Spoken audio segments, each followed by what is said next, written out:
Going to welcome you back to the Principals Podcast today. Today we have Mr. Bandera, who is navigating the seas of his backyard. We are blessed with Mr. Herner, who's been helping us out tremendously from a tech side. Once again, we have Mr. Hyam back in the house, sporting a new timeout hat. And we have Brother Goss. You two guys are our first faculty members that are teachers, and you happen to share a room. So, Mr. Herner, how's things been going on your end? I know we've actually popped in a few of your classes. How's things been going? As good as can be expected, I guess, would be the answer. I have some great engaged students today in business communications. We were rambling around together in the rooms of LinkedIn, so was able to have a meet. And students then went with me and created their LinkedIn profiles. So some pretty practical stuff. And so that was one fun thing we did today. Gave a test today online, which is a new thing for all of us. So it's a new challenge. And but the students have been good sports about it all. So, Mr. Herner, what did you use for your test today? What software system? Actually, I had a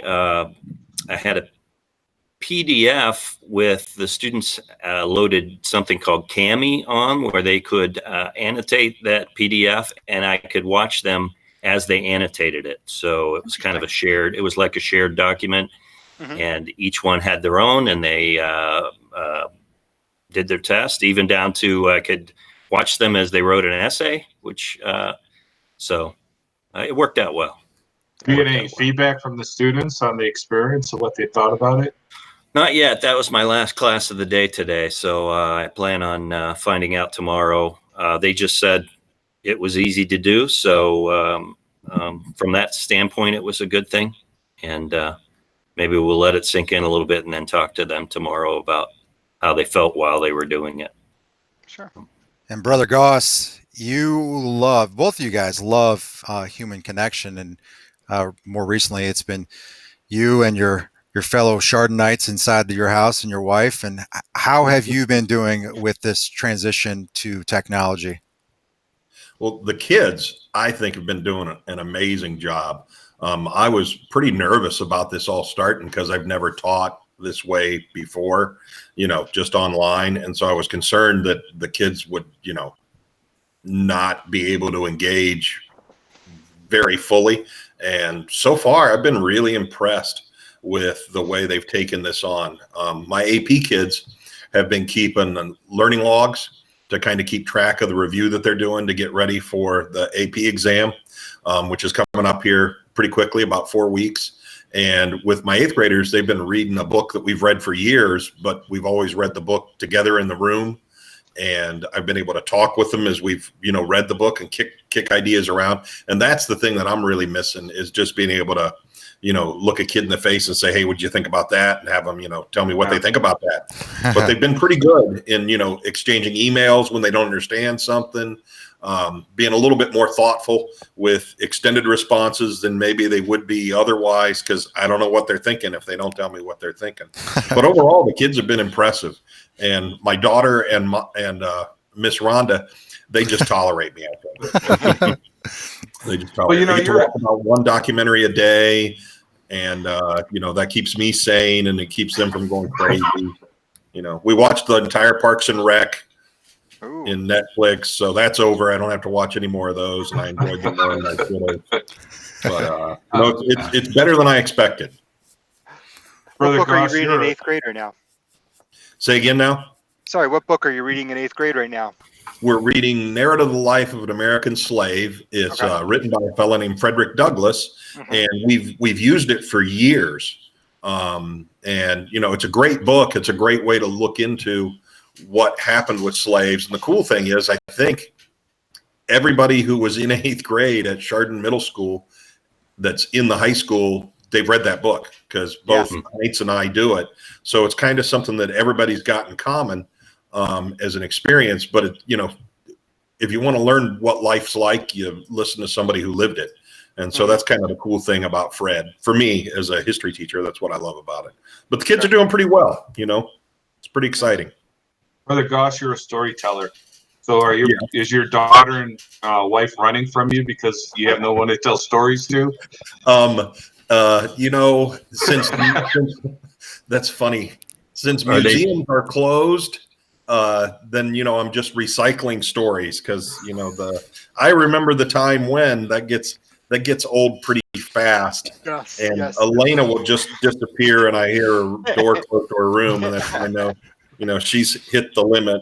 And Rhonda will say, you know, something about she's got to do something. She's got work to do, you know, ironing. There's always something that seems like it makes more sense than listening to me tell a story. Although they've both been pretty good in watching documentaries. Everybody should watch How We Got to Now. I think it's in Amazon.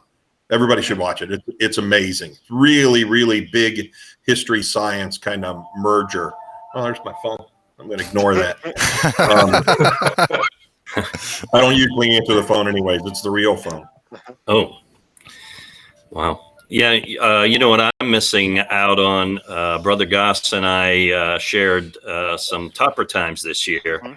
And primarily, we read the Pioneers first quarter and learned all about the beginnings of Ohio. It was amazing. And we also increased numbers every quarter on the number of students we had.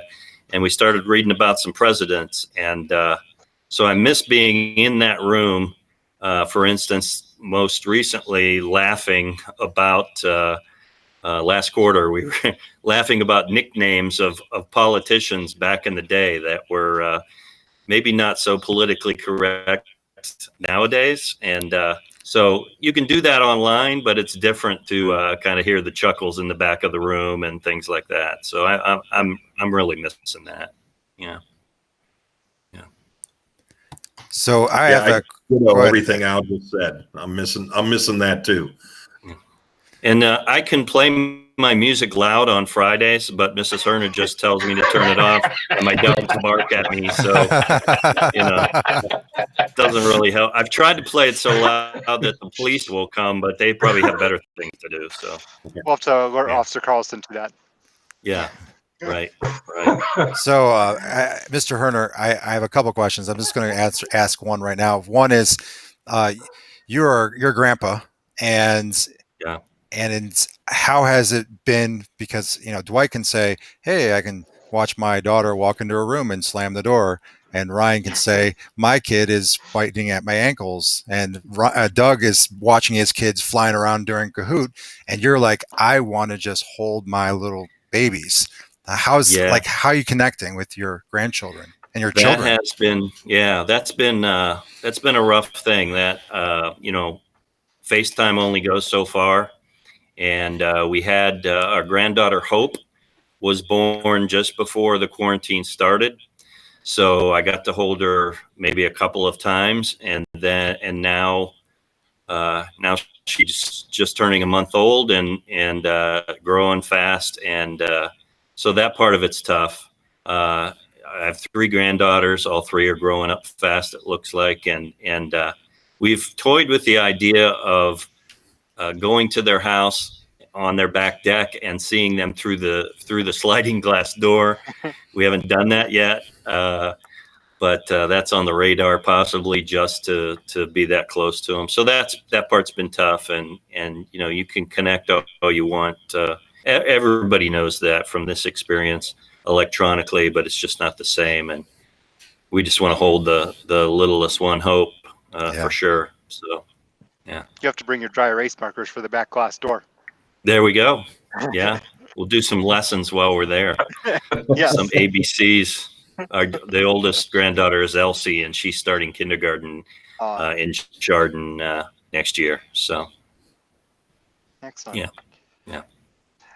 Mr. Herner, usually this time of year, you're pretty busy with some of our athletes that were on our podcast yesterday. Can you tell us what you're kind of missing about the baseball season right now and baseball and softball seasons? Yeah, so I've gotten started with GTV doing some play-by-play action. In fact, did the last boys baseball tournament game last year And I guess Mr. Jevnikar felt like it went well enough that he talked to me about doing more games this year. So I was all geared up for that. And that's just a blast because you get to live out your childhood dreams of being hammy in the booth and, calling home runs and things like that. So it was going to be a little daunting because he also wanted me to do lacrosse. And wow. I know nothing about lacrosse. So, I was going to try to get actually was set to do the girls lacrosse game first ever, right, on March 20th. And actually wanted a crash course from Mr. Hurlbut, but found that girls lacrosse rules are vastly different than boys lacrosse rules.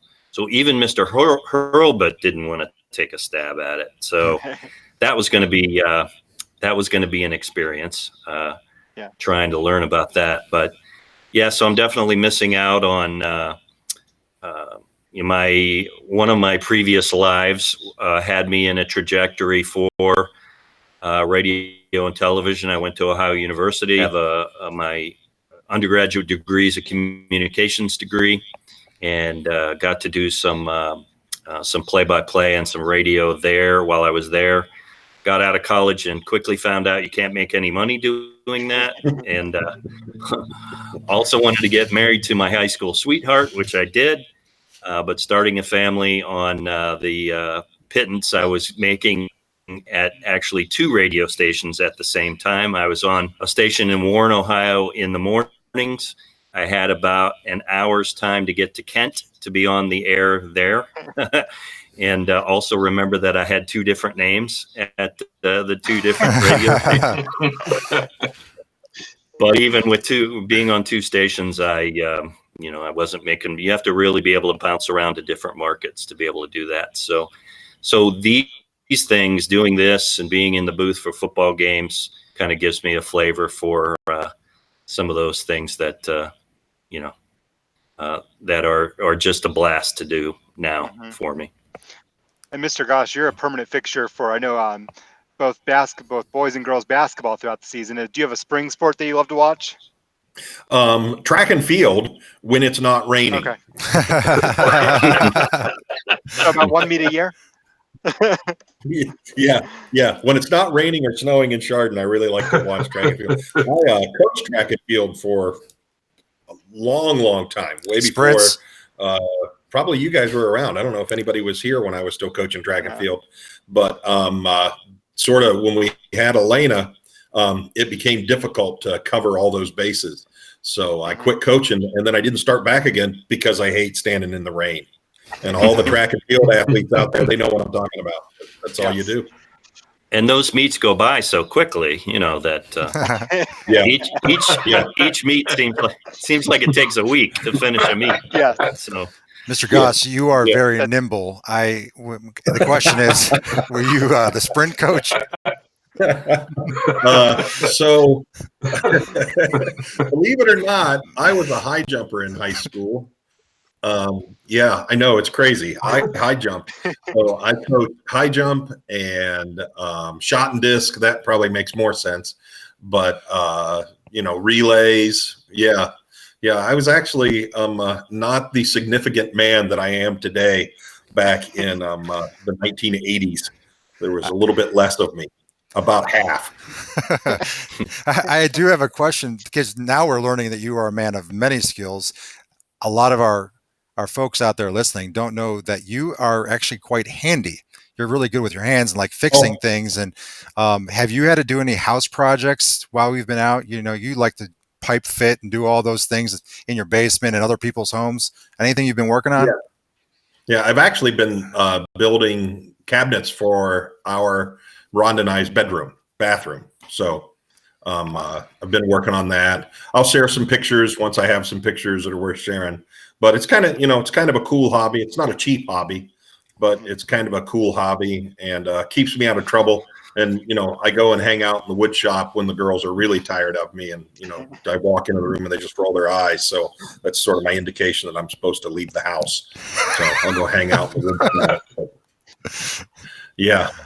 Is that the wood shop? Did you Is that the wood shop that you built several years back? Yeah.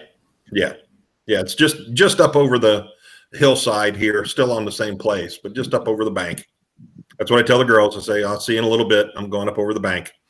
And I hang out there for a few hours until I think it's probably safe to come back down, and then I come back to the house. Does Rhonda have one of those dinner bells that you can run down the hill?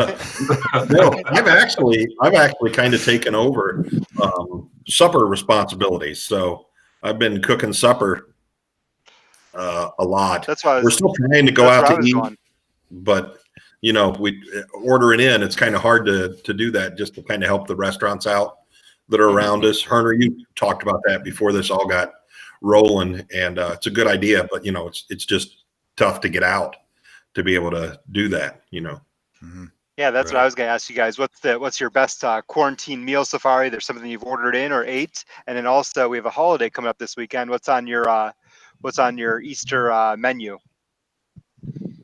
I make some pork and beans that'll make your mama cry. I'm sure more than your mama cry. Oh yeah, they are delicious. People would eat these and think to themselves, I probably could never eat anybody else's pork and beans again. I'm not bragging. That's just what I've told myself over the past. I'm sure there's Can we get carry out? Can we get carry out pork and beans from your carry out pork and beans? Curbside service. Yes. Would there be a scene from a Mel Brooks film happening after that meal? Yeah, perhaps. Yeah. Any father that watches this is laughing because they've seen the film. And Mr. Herner, what about you? What's your meal you've made or meal you've ordered in? Well, I had some great fish carry out from Square Bistro last Friday. Okay. And then I was walking through as St. Mary's has their famous fish fry, and now they are doing a curbside, a drive-through that looking at their mechanism was amazing. The way they were just getting fish dinners out, it was amazing to watch. It was quite the show. Was it a lean process? As far as cooking, it looked like a pretty lean process. Yes, they had different stations. The cars drove to different stations.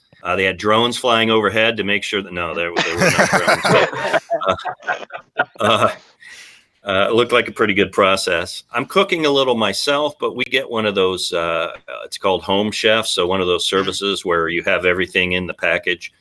I pretty much have to do it that way if I'm going to do it. Someone has to give me step-by-step instructions. I'm disappointed that they make you cut up the vegetables and stuff. They don't even have those cut up for you. But they tend to they come out okay. The only thing is, Mrs. Herner is like, how do you come up with so many pots and pans? It's because that's what the directions say. Take out another pan. And so usually one meal and I've got the sink completely full. So does it look like the picture when you're done? Does it look like the picture? Never. It never does. I usually have things in the wrong place. So you guys share the duties? You cook, she cleans up, or it's you make the mess, you clean up the mess? Well, she works for university hospitals, and she has been working a lot of 12-hour days. So typically I'll have that meal. She gets off at 7 p.m. She gets there at 6:30 and gets off at 7, so gets home after 7:30. So try not to make her clean up too much after the meal as well. So she's been working a lot of days. So wow. Did she come home and really talk about the changes in her life in the last 2.5 weeks of things that have changed in procedures? Well, and she used to be an ICU nurse, and actually her unit, she 24 years at University Hospital in the medical intensive care unit, which means that is the unit that's the hot zone now. So a lot of her friends, she's been talking to her friends that are still there. She has now for the last couple of years been working in a place they call the transfer center, where kind of looks like the Matrix. She's got several screens in front of her, and they transfer. The doctors call in there and they transfer patients around. And that's where the COVID hotline comes into now as well. The center's kind of set up so that they are the kind of the epicenter for any information that goes out or those kinds of things.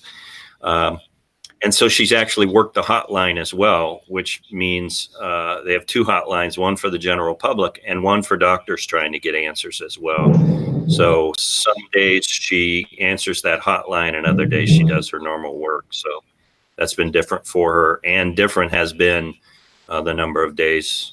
She's just coming off 6 days in a row working now, I think. So, Wow. and when they're 12-hour days, that's, so.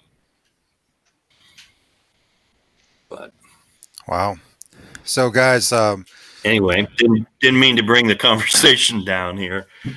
Let's make another joke. Let's make fun of Mr. great. Goss a little bit more. And Goss is beautiful. When we get to these points, we make fun of Kovac. So that's the perfect segue. Make fun of Kovac. Doesn't matter if he, not just beer. Doesn't matter if he's here, right?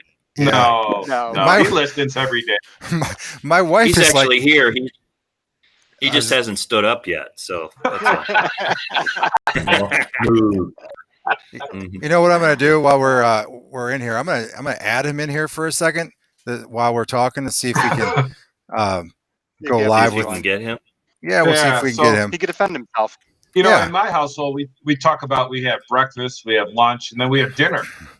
But I hear a different word used instead of dinner. Oh, yeah. Anyone want to weigh in on what that word is? Supper. Supper. That sounds like my Yeah. dad Where's that loved come it. from, Brother Goss? So dinner is only eaten Sunday after church. Mhm. Every other day of the week, your evening meal is called supper. Yeah. Yeah, I never heard of anybody having dinner in the evening until we moved up here. Huh. Supper's your late night meal. Dinner's your Sunday after church on Sunday meal, and even on Sunday evening, that's still called supper. Yeah, it's weird, isn't it? That's some geography right there. Well, Yeah. I grew up in rural Trumbull County, and we had supper. Yeah. So I don't know if it's a farm thing or, but The one thing that It's the weird. Murrays have been creating, and it's a Murray thing. We call meals in between lunch and dinner. We just say, "Who's ready for some linner?" We eat linner around here. yeah. Sounds delicious.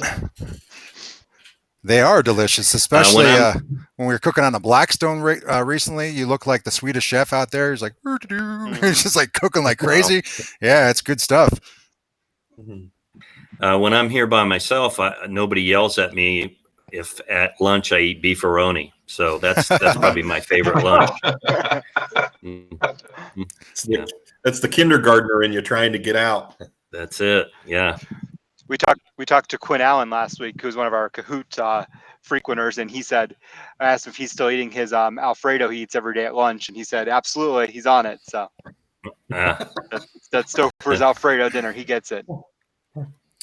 And while we wait here for Kovac for a second, what do you who do you miss the most? Like you can go broad stroke here in your teaching, because you both go from 8th to 12th grade, really. Like, what do you miss the most in your day-to-day experiences? Brother Gosh, you want to take that first while I think? I don't. There's so many There's things. so much. The 8th graders are just always crazy excited. They're just energy looking for direction, and I'm not usually the guy that can point them in the direction. I just try to keep them in the same room together. So that'd be the 8th grade. What I miss the most is they're just energetic as all get out. And with the upperclassmen, it's the capacity to have a conversation about big stuff, actually things that are important and valuable and could make a difference, not just now, but probably in the future. And I really miss those thoughtful conversations. And a bad dad joke's not a bad thing either. Speaking of bad dad jokes, there it is. Kovac. One just joined us. Oh, Hey, What's Dad today's- joke just joined us. Yeah, tell us You're your dad live. joke today. You are live, by well, the way. Dad, you put me on the spot with a dad joke. Okay, why don't you use dull pencils? Because they're pointless. You got better ones. What do you call a group of singing whales? An orchestra. Very nice. Can we just make fun of your hat that's sideways? But no, that's where the sun usually is when I walk, so it's actually in the perfect location. Speaking of the sun, I'm gonna have like a weird sunburn if I stay out here much longer. Hey, Kovach. I know. I like your remote learning outside. Perfect. Yes. Herner's beard Mr. is Herner, 10 times better than yours. Herner's beard is 10 times better than mine, and I have to bleach it out to get it like this, So yeah, and that's okay. I'm proud of the beard, and it's not even mine. Thank you. Well, one of the reasons why we bring you up here, Mr. Kovach, is because Herner and Goss are in the same room, and your office is like literally 3 feet away from their classroom, and you always come in, usually interrupting something. Yes. And then you walk out, and then they usually have to clean up your mess. I'm not saying that's exactly what happens, but it's pretty close. I do my thing, tell a couple jokes, and walk out. What happens after that, I was never sure, but now I know. By clean up your mess, he means we make fun of you after you leave. So. Never. As long as people are smiling, that's okay. I'll take it. Hey, where's Hans and Franz right now? They're actually sleeping right now. They're nap, and then we're going to go for a family walk because that's what we've been doing a lot in the quarantine time. Nice. Mr. Herner, what you were talking before, what about you? What do you miss most about the actual school building, and maybe not the building itself, but the people in the building, maybe? Well, anybody that knows me knows I have a pretty dry sense of humor, and and I have those students who get that, and some students who don't. But the ones who get it, it's the sly wink, wink, and it just doesn't come over as well electronically. I don't believe. Yeah. People talk over you and those kinds of things. So I don't think the humor comes across like it does in the classroom. And then when you do get those students who kind of get you, then that's a lot of fun as well. A lot of learning can come out of that as well. So you usually put a quote of the day on your whiteboard. Have you been doing those with your kids in your classes? I have been putting them in each classroom. I like the feature that you can just post them in every classroom. And I've also been putting on Mr. Hyam's best practices. He's got a Padlet that is best practices, so I've been putting them on there.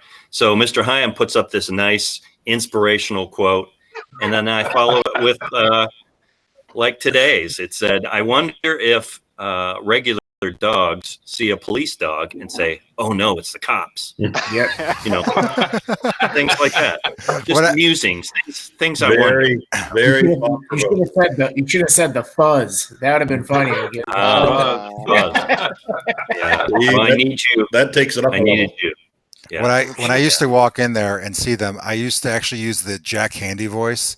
And now, deep thoughts. The other day it was, did you know that everything in the universe is either a potato or not a potato? I saw that one. Mm-hmm. That's true, too. And I actually had a student today join the classroom and said, "Mr. Herner, I've been thinking about your thought of the day, and I can't figure it out. I asked my mom, and she couldn't figure it out. It was the one that said, the early bird gets the worm, but the second mouse gets the cheese." That is true. She's like, said, "Okay, mouse trap, the first mouse gets caught and then the second mouse gets it." So then she got it. So there it is. Anyway. Did they ask you what a mouse trap was? Well, I think they've seen a few around the school because of our, our great facilities. But anyway. Now, let's be fair. You do think they're clean buildings. They just need to be new buildings. Well, they're just there are openings where birds and mice and worms even get in. I've taken a picture of the ramp where the worms have been able to come through where the metal has rusted out on the bottom. They they come from the courtyard into the ramp. So We are a house for all, big and small. We are we quite accept inclusive. everyone. We accept everybody. That's right. So as we transition, guys, any shout outs that you want to give out for family, friends, students, other teachers, colleagues, or anything you want to say about Kovac's face is fine too. Don't get me started. I hope that's a good. Don't get me started. Well,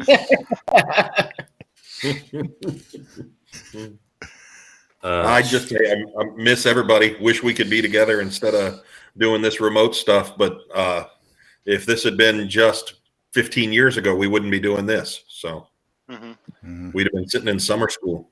Good call. Yeah. That is true. That is true. Yeah, just missing the days of not having the social distance. You know, high-fiving a kid and slapping him on the back of the. I never did that. You know, that kid that's sleeping and pulling their hat off and smacking them with it. Those kinds of things. You know. No, Never. never. Excellent. Well, thank you guys for joining us today. We definitely appreciate your time and your humor this afternoon. It was definitely a good time for a laugh, and hopefully we can maybe do this again sometime, or I don't know, we were talking about before we got on, maybe playing a game of some sort. So maybe we'll have to test our trivia knowledge at some point in a game or something here. Yeah. Oh, you don't want to do that against Herner and I. I didn't say I was going to win, but who said you guys were a team? We're splitting you two up. I call Goss you know. for my team. You know. I call Goss. And Hey. Kyle, you'll get picked last, just like just like murder ball, you know.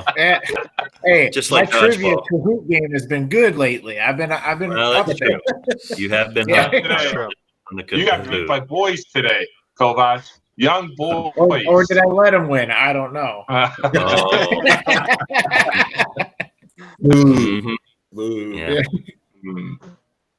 Right. All right, guys. Thanks a lot. Thanks for all your hard work. We appreciate it.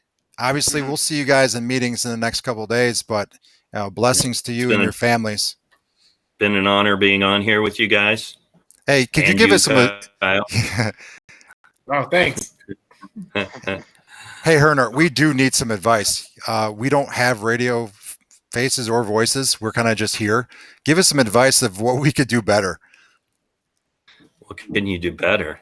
You guys are doing well. Kyle needs to lower his voice a little, maybe, and then he'll be fine. But no,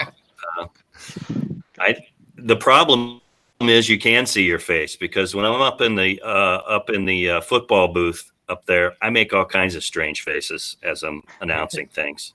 So, I might do something like, what do I do? Check out the Topper merchandise in the Topper shop. But you can't see me doing it, so just comes up across the loudspeakers. That's it. All right. Well, we appreciate you. We thank you, and certainly send all of the best to your families. And keep on doing the great work, because these kids absolutely adore everything you're doing in the classrooms. They really do. agreed. Peace out, guys. Thank you. Thanks. Peace. Thanks. Have a great one. Thanks for having me. See you guys.